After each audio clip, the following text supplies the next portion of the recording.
Okay, and how it should how it's a good way to think about the structure. I mean, that's this hourglass presented. I mean, which goes like this. That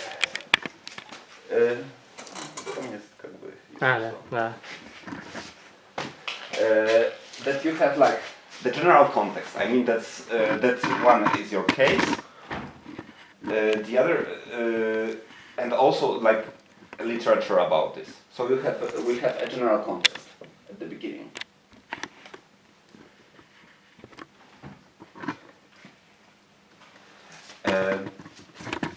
We're describing this context, and from this context, there goes our analysis, which is detailed, like very detailed. So we have, and it's the main body. It's the main body of the text. But in case of like, when we speak about the level of generalization, it's the like most narrow part. So this is the second thing. I mean, we have like detailed analysis, and many actually studies stop here. I mean, not very good studies, because, well, we have general context and we explained a particular case, right? And for example, I don't know, trade in Perm in 19th century, right? We have a general literature on trade in Russia in 19th century. We're getting like to the small point, like, and well, we stopped here. And the problem is what's new? What's new? I mean, what's apart from what's interesting for anyone apart of people like really interested in trade only in Perm in the 19th century. And what we should do is actually go further. This is this last part, which is generalization of conclusions. So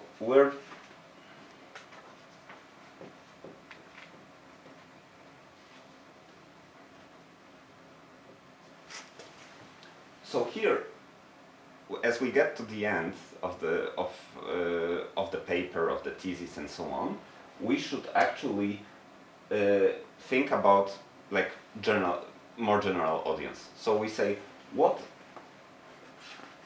our study, our analysis gives to the general body of knowledge. Okay, you understand? Okay, of course. The balance between the very parts of the text measured in pages would be the other way around. I mean, there should not be too much on introduction. There should be very much to this. A lot of for this analysis of the case, and then it should be less for the conclusion and for the generalizations. So it would be like this. That here is introduction. Here is the body of the text.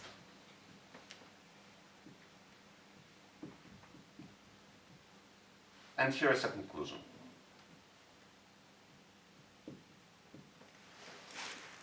Okay? Yeah, so, any questions so far? Yes? No. Okay. We'll see if it's good or bad. Okay, and this is actually, I've been telling you, it's not so much of talking about outline because I don't know, I don't know your cases, and I can't be a proper judge for it, but there are some do's and do nots for everything in writing, in academic work, and so on.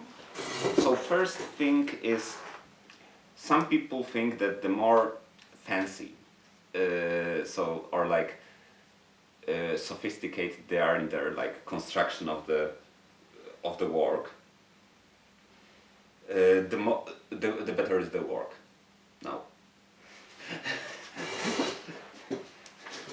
Because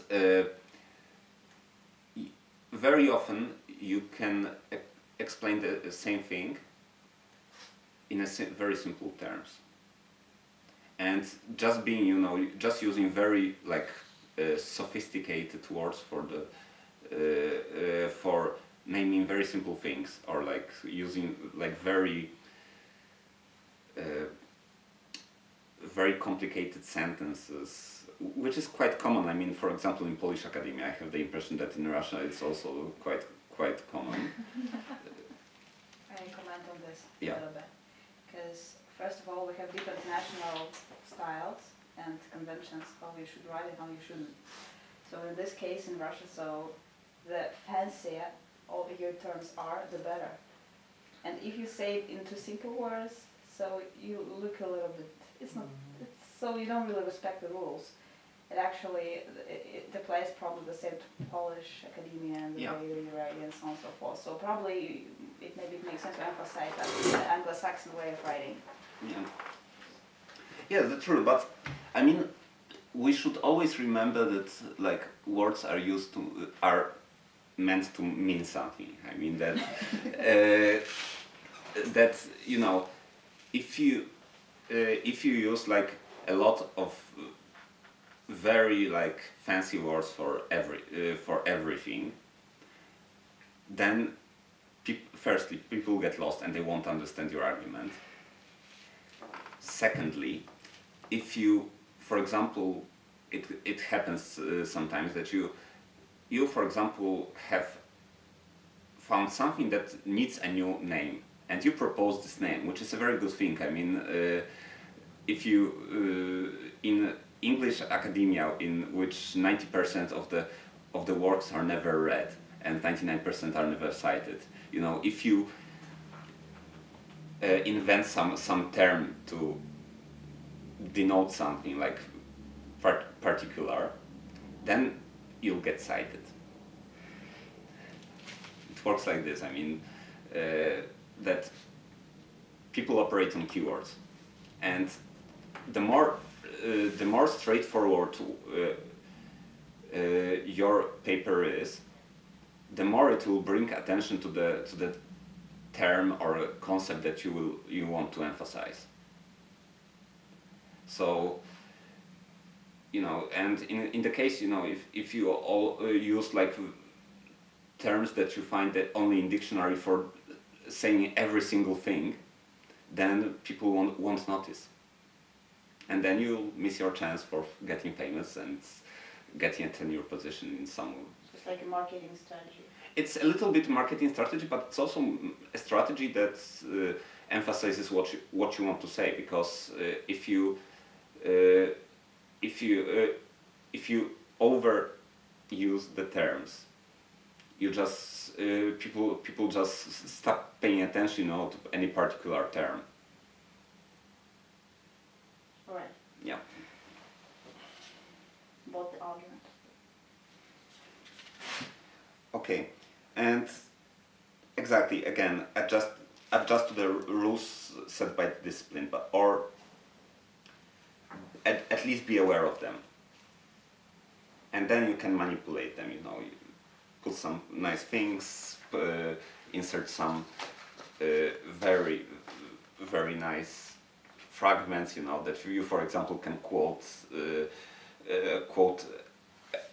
something that's like give a source that makes your point or states the problem, and things like this. So you can actually do this after you know the rules.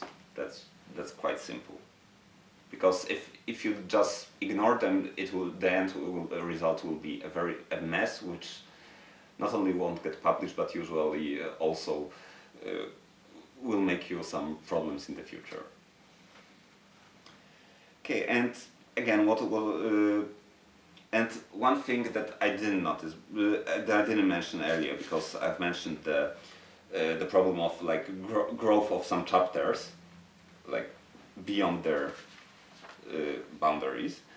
There is also the problem of dividing the main body into text. I've seen two types of papers that are kind of extreme, and one work was divided on the case where almost every single paragraph was presented as a separate section. So you can imagine, if you get like sub-chapters like 1.153, it's terrible. I mean, like Wittgenstein. Yeah, it's Wittgenstein, but not everyone is Wittgenstein. Fair enough. Because in his case he had a point, and for sure he knew how to write, and and if you do something like this when you know the rules, people think that you're making this on purpose, so that there is some sense in this. And if you obviously don't know the rules and you just write what you think like in a non-coherent manner, the result is terrible. Okay, and the other extreme is also there happen works. I mean, not published usually, but for example, I've seen a thesis that was divided into 3 sections, 3 chapters, which were called Introduction, Body of Text, and Conclusion, with no division into paragraphs. Just imagine you have 100 100 pages which is like 10 pages of introduction, 10 pages of conclusion, and 80 pages of something which is inside. And it's not only the thing that it looks bad. It also creates problems with, for example, if someone wants to quote you, because it is the chapter names are for the reason. Because if someone read your book and later he found something interesting in it and wants to quote it, he takes the book from the shelf, he opens it, and then he has 80 pages to look for one particular sentence. I'm quite sure he will give up at some point. So that, I would say, are the main rules in the outline. There won't be any homework connected with the outline, but we'll get to the second part in a moment. I think we can get a 5-minute break because it fits rather well. There will be, by the way, a homework concerning introduction, but nothing to write particularly. Okay. Yeah. Okay. 5 minutes.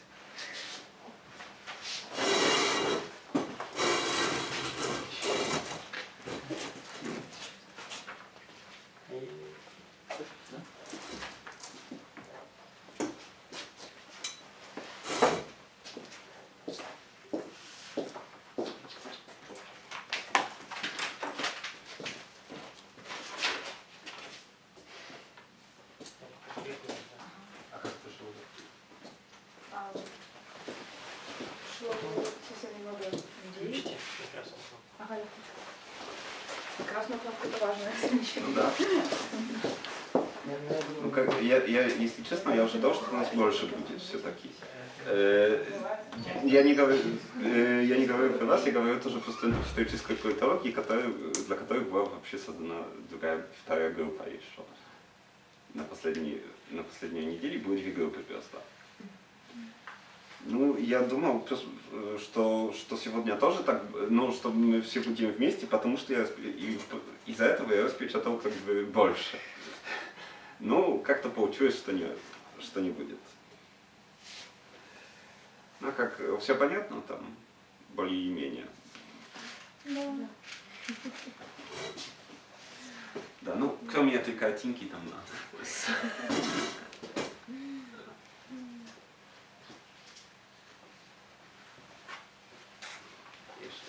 честно ответить.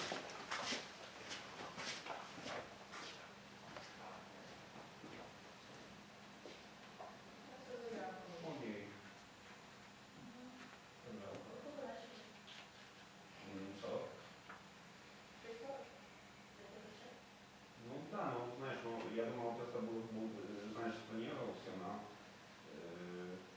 прошлом.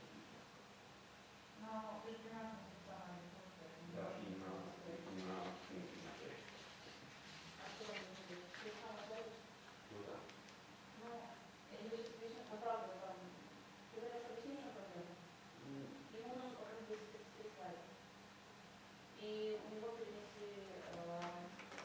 Кто будет читать эти слайды? Это для турнира, для того, Ага, понятно.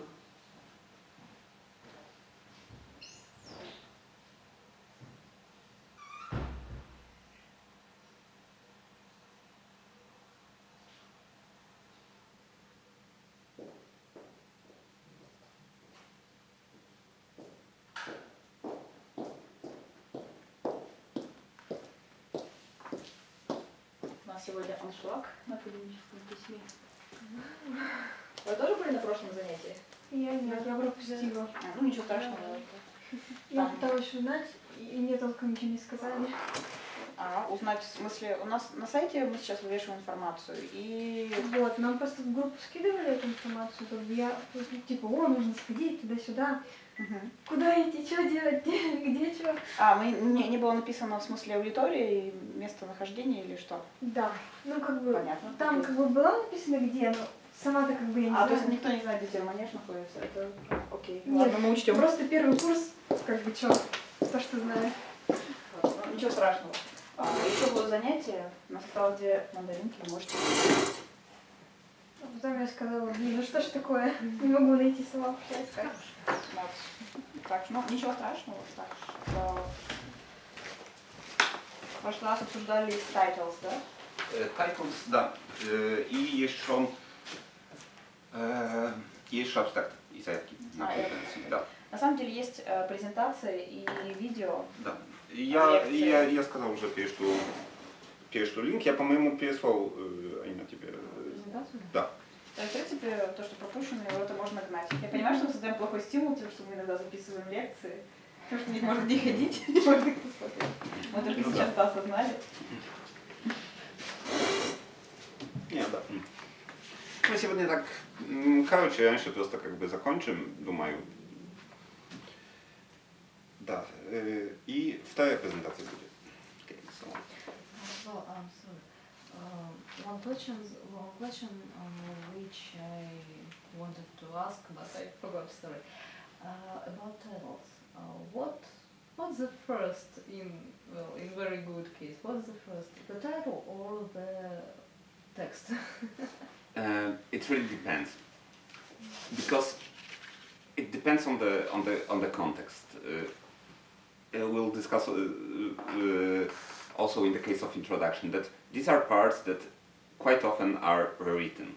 So you start with a title, for example, and an abstract because, for example, you're applying for the conference, right?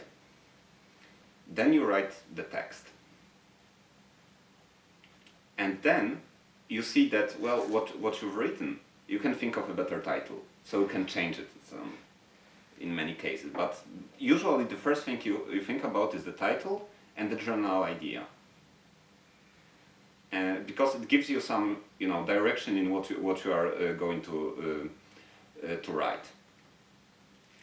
And it also, it's one of the requirements. I mean, it's a work that you have to present at least a working title. But for a working title and for normal title, the same rules apply. So, but it does. You also have to remember, like in any case, if you're writing in English, if you're writing in Russian, if you're writing in any other language, that such things will be rewritten once and again, and it's usually what you're writing at the beginning is not what you write at the end. So you have to be prepared for it. I mean that, and you should like take it into consideration, like especially that you don't have to stick like slavishly to the title you choose, but you can at some point like change it a little bit, modify it a little bit. I don't think there would be a case when you will like write something totally choose a title totally unconnected to the working title, but there are cases when it happens sometimes. But and one other thing which is also important is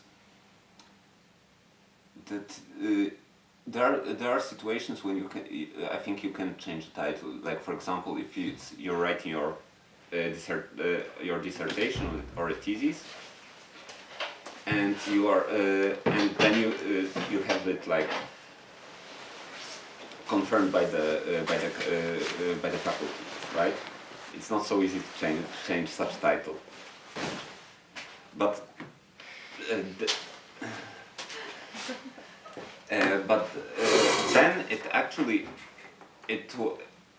then it's actually more tricky. I mean, you have to stick to the title, but but you can always manipulate a little bit, like especially the introduction and the conclusion, so your argument still fits. Okay. Okay. So there's the second presentation, which.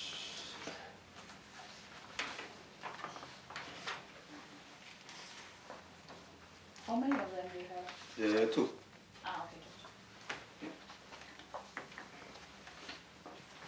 Okay. So first thing is like who reads introductions. Well, the authors of this book, I think, were pretty. I don't know what's the book. I mean, it's like circling around the internet. Computercave.com. No, it's the web page, on which I found it. So, Okay. I mean, it's people often assume that other people don't read introductions. That this chapter might have been called introduction, but nobody reads the introduction, and we wanted you to read this, so we have to choose another name, and no one reads footnotes.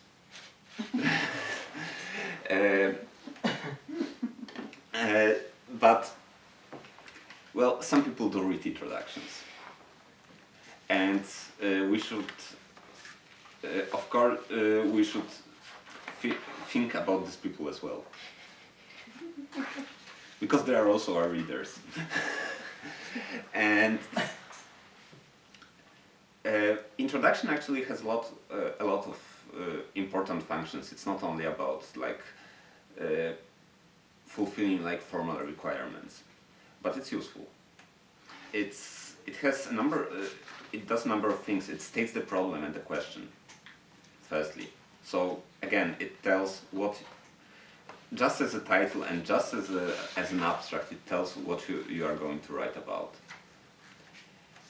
It sets the field for you. So it's connected with the previous one. What it says why this problem that you're analyzing is whether new or it's not, or it hasn't been solved so far. It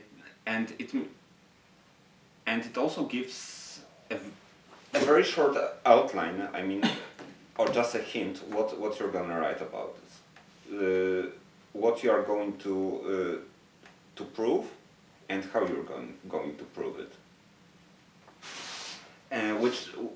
Which is not the same as actually proving it. You're just describing what you're going to do. So you don't have to show all the cards at the beginning. Should you give an answer in the introduction? The general rule is yes, but again, it's a general rule. Sometimes people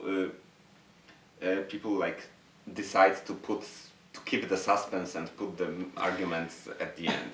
Like a detective story, yeah. Yeah, but then at least you should, even if you don't want to say what's your argument at the beginning, you can you should actually tell how you're going to work to get to the argument. Because if not, I mean, the introduction doesn't make sense. And you should all. Introduction is also a very good place to put like the main concepts you're going to use.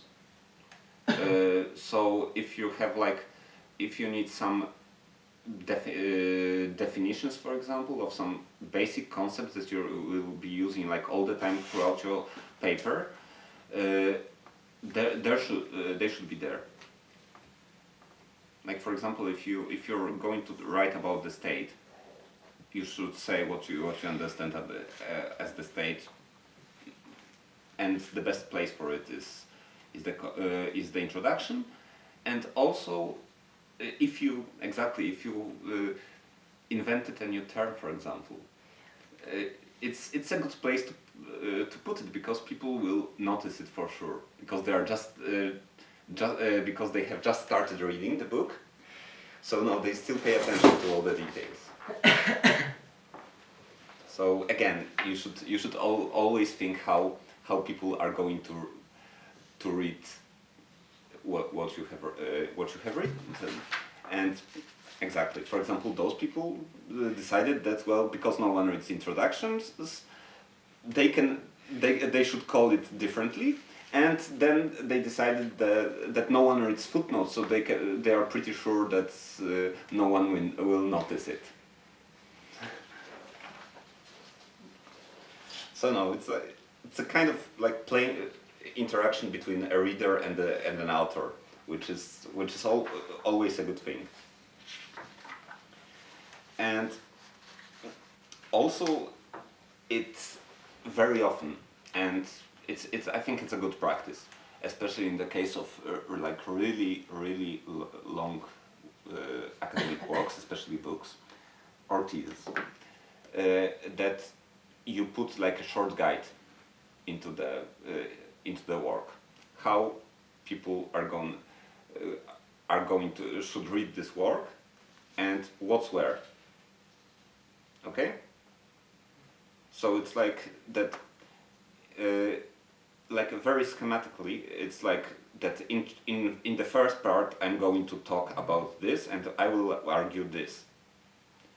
Second part will be about something different, and then from the second part we'll proceed to part 3, which will give a more detailed, more general, for example, or more general analysis of a very particular event, for example. I mean, these are all hypothetical examples, but I think that it's a good thing, because if you're dealing with like sometimes very complicated topics, then you should give a map to the reader. I mean that if he gets lost, he can go to the introduction, and he can just look up, if he didn't understand something, what the chapter is about, for example, or he forgot something that you said before, he can find it easier.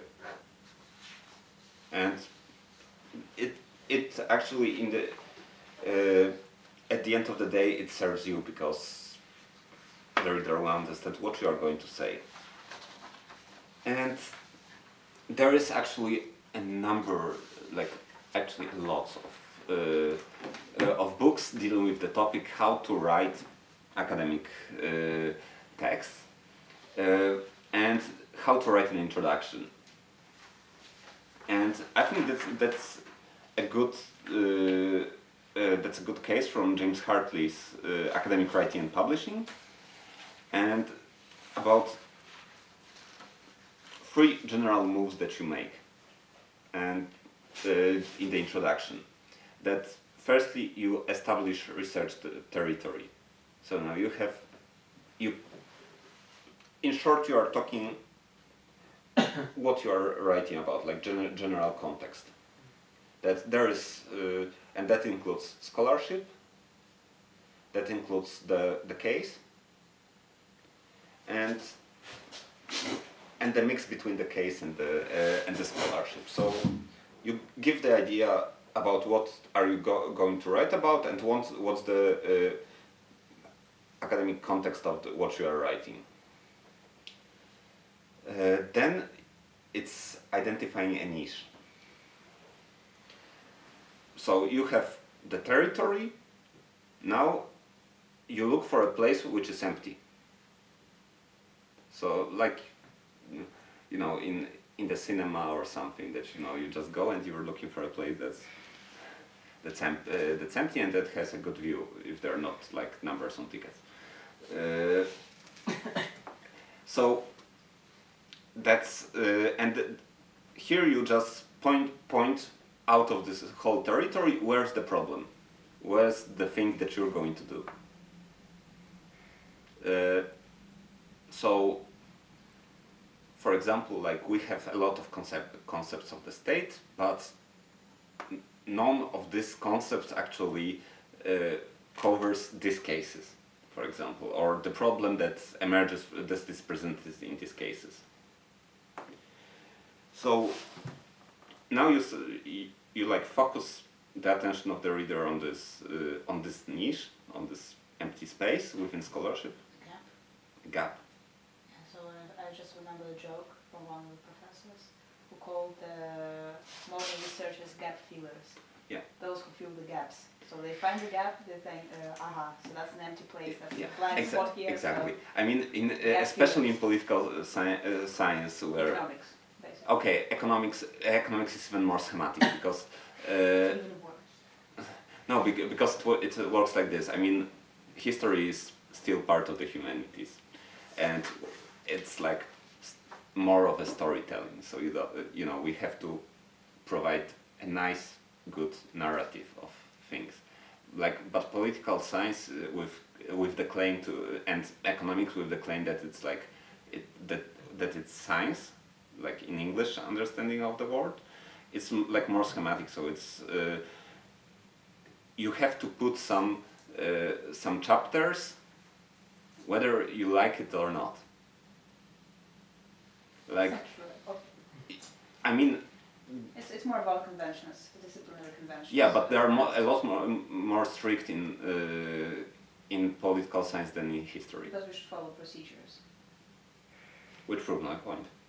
I mean, it's like experiments, so you can't cannot conduct experiment if you don't follow procedures. Yeah. That's very easy. Okay, so we have this gap. Which is, and then you should take your seat within this gap. So now when you have like the whole landscape presented, you have the empty space. You now say how you're going to fill this empty space, how you're going to solve the problem, and you can say exactly whether you can or but you don't have to say what will be your final argument.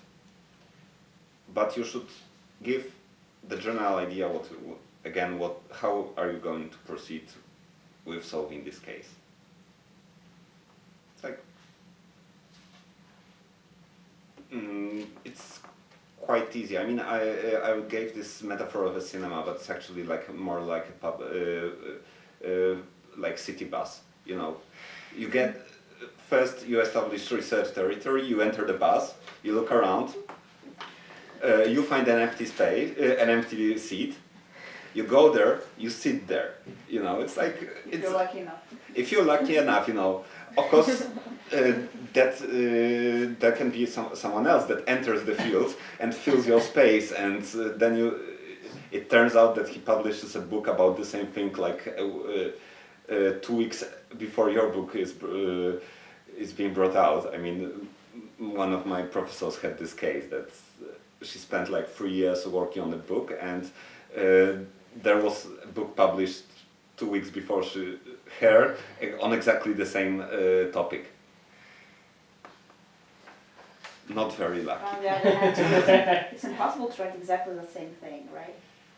Well, If it's original research, so it's very unlikely that you're going to have exactly the same yeah, work but you know, it's done by your colleagues, so that's very unlikely. it's unlikely, but it's possible. Still. The question is the originality of the research in this case. Oh, it was really. No, but her book was better actually. All right. No, I mean I'm telling this like not to praise her or anything, but just so. So I mean I wanted to give an example how it is done. I mean it was supposed to be on the screen, but I think it's not a big problem. I took an article, a real article written by a existing person living in Tokyo on frontiers and boundaries of pre-modern Japan. And on the first page, this one about identifying research territory, we have fragments from the introduction that are at the beginning. It's like description of the landscape, exactly what people think, how it's considered. Well, that in this case that Japan was from the beginning of the state was its boundaries were set. It was a single state occupying the whole archipelago. And so that's the thing that he claims is the state of the art. Then he proceeds on the next page. He identifies the niche, he identifies the gap.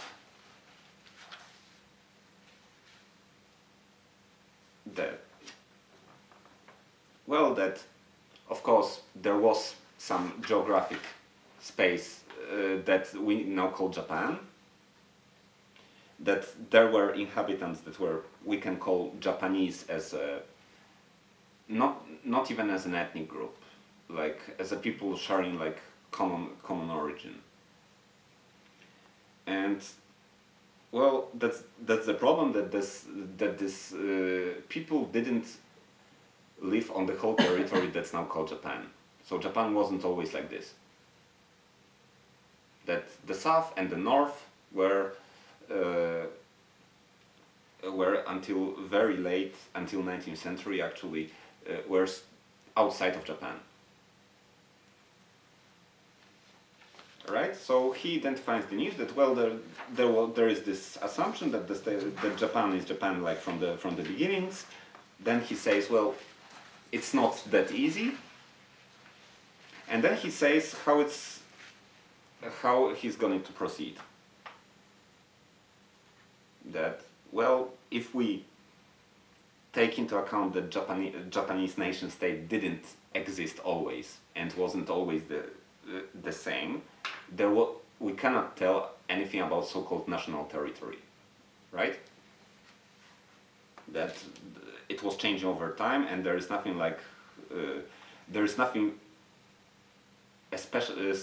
nothing Japanese in the rocks that they occupy in itself.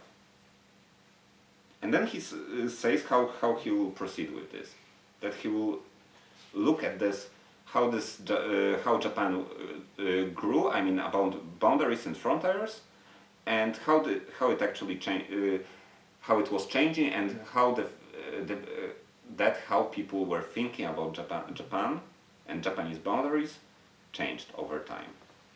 And that's what he does in the whole paper later. And you can, as I said, it's these are rules, but you have much more space than in an abstract to play with the rules. You have a lot of space.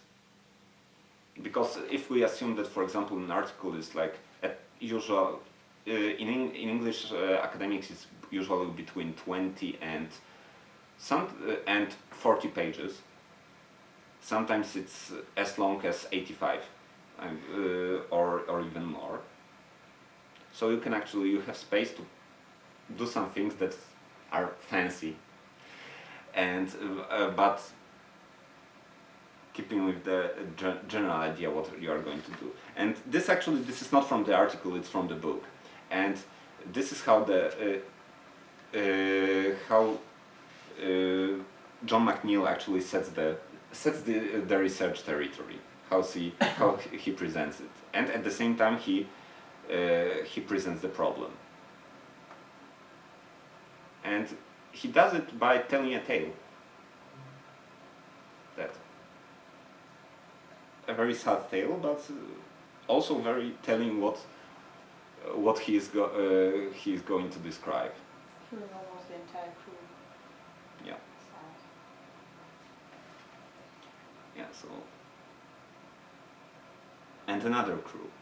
And another crew. Yeah. And at the same time, yeah. So there's the story that his argument is the problem that, well, the British in the 18th century are powerful. They want to conquer Spanish territories in the Caribbean. They go there and they die. And the Spanish and the British die from the diseases that are very common in the Caribbean. That's like yellow fever and malaria. And well, the problem is that in this analysis, is that, well, the Spanish don't die, and how it happens, and later how it actually influences the geopolitics of Caribbean. And his argument is very, very interesting, and he argues that this biological differences between local population that was immune to the diseases and the newcomers that weren't immune was actually influencing the political balance from the 17th century until the early 20th century. Even the American Revolution, Haiti, and the fact that the Spanish Empire was never conquered by the British. Sir, may I intervene? Yeah. So if you don't understand some words, so you Yeah, always of may course. raise your hand and ask, because this text is a little bit complicated. No, but it's more on the point. The text itself is not the point, but it's like. No, I see it, just in case. Yeah, of course. Yeah, so. And about clearing the field and presenting state of the art, because state of the art, in many cases, I mean, especially if you'll be writing a paper, and you'll probably more often write a paper than write a book or a dissertation, won't be the state of the art won't be usually a separate chapter. So it's usually in the introduction, in most cases, and as I said, it's the part that usually grows out of itself. You'll start writing, and at some point you realize that you have 50 pages of the argument and 40 pages of just reviewing the literature concerning your argument. And why is that? Because in many cases the people think that by the more authors they will put in this part, the more scholarly they look. So no, it's well, A wrote on this, B wrote on this, and C wrote on this, and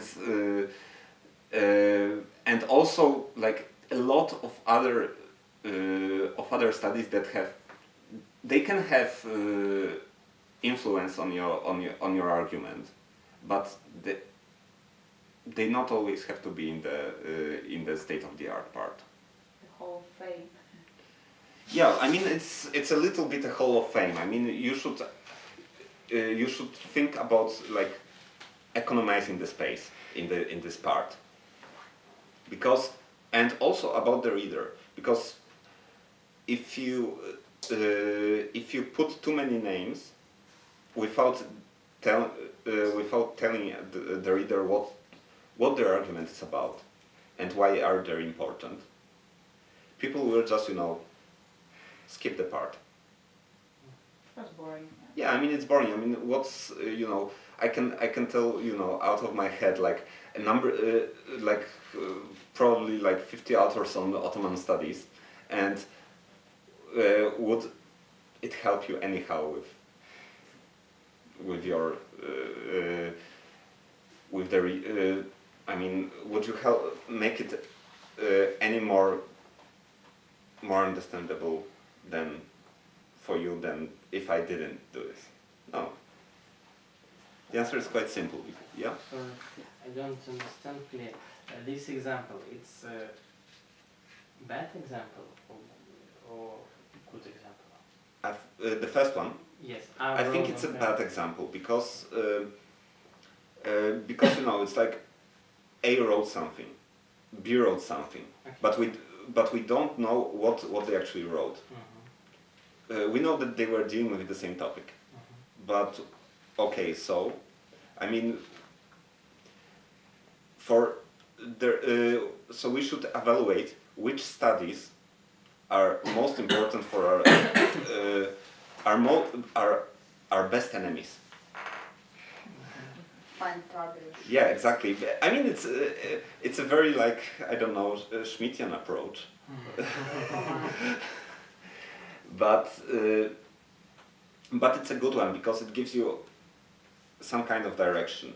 I mean, you should find someone that you don't agree with, who is like important enough to not to agree with him.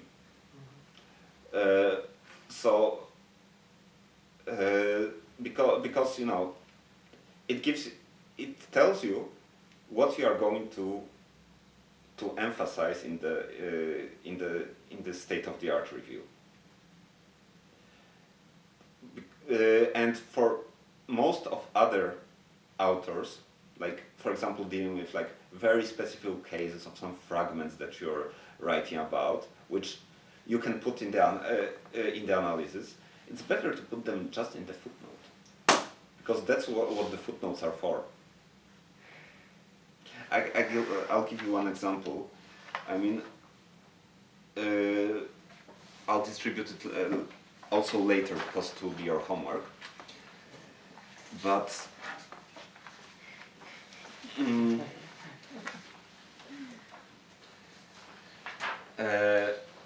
as you can see, I mean, there is a lot in these papers. There is a lot of footnotes.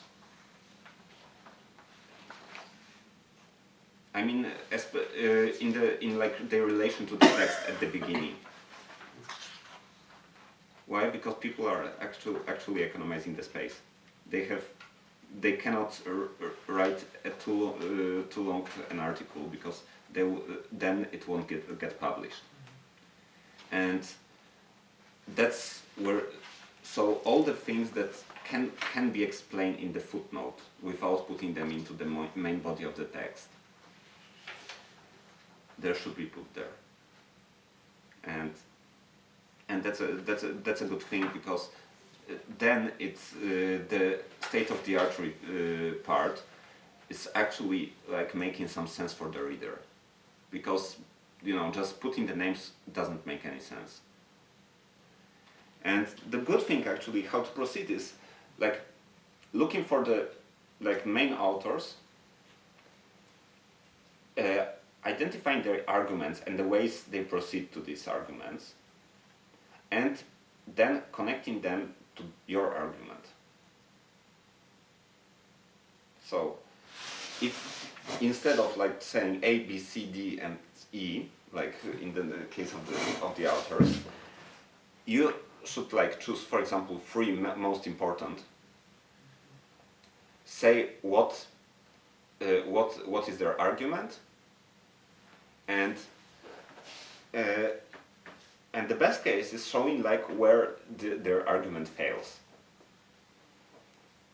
or why is it important that you will refer to this argument. Okay. Yeah. So, and that would be actually pretty much all. There will be a homework which you have at your hands. I can distribute actually some more, if you. So you can have two for to each of you.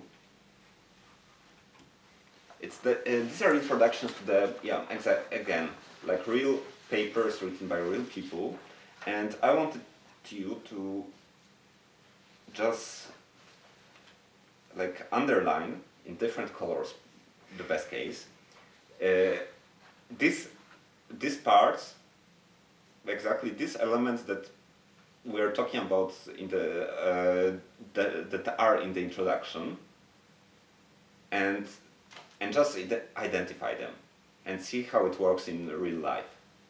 Okay? Mhm. Okay. So any questions?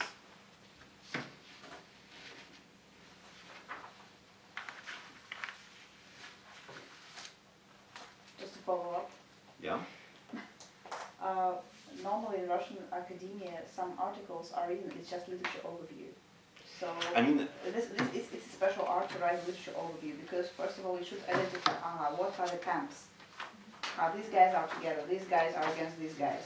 So, and actually you should do a huge work before you write a very good I know, the literature overview is somewhat different from like article in which you present your research on the topic. And it's the same in England or in the US or generally in the world. But it also goes the same way. That only that your area of research is not like, let's say, real work, but the scholarship on this topic. So you also have to organize your article in some coherent way. So, for example, you were telling that you have to if you make a literature overview, you have to group arguments, right? Group some camps of the within the scholarship, but it's also an argument, like that there are such three camps, for example, 3 or 4 camps, and you should actually say what are their general lines, who's in there, and sometimes why they are there. Like, for example, like a good case is like Sokol's work in some. Okay, yeah. There's very interesting research done by some St. Petersburg sociologists, social scientists. Actually, they collected all the papers, articles, or books written during the last 10 years, I think, by all sociologists at St. Petersburg, only St. Petersburg. And they found out, and they tested how people quote, cite each other, how often they refer to the other people's work. And they found out, so if you map them out, and if you draw, I don't know, make a nice drawing, you see that, there are 3 clusters. So these guys are together. They never quote that guys because they hate them. So there are some East End, so people from the so-called East. So they support Russian, like true indigenous Russian social science. They hate those people from the European university who actually are much more international and they are not integrated into local science and so on and so forth. And there is a third camp who are somewhere in between. So they don't really hate that guys and those guys as well. So this case it's not a literature overview at all, I mean, but it works along the same lines. So you have to group people. You just cannot make, for example, a good literature overview, saying like, okay, so like proceeding chronologically, because then it's a mess again. Your duty as an author is always to interpret this your case. In this particular situation, it's other people's works. Okay.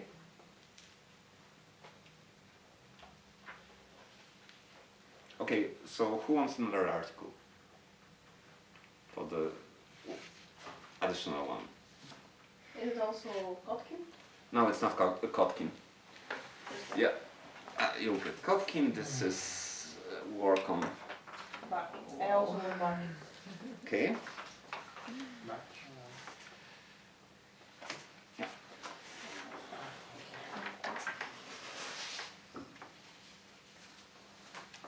Okay, so So we're done. we're done. Thank you. Thank you. Thank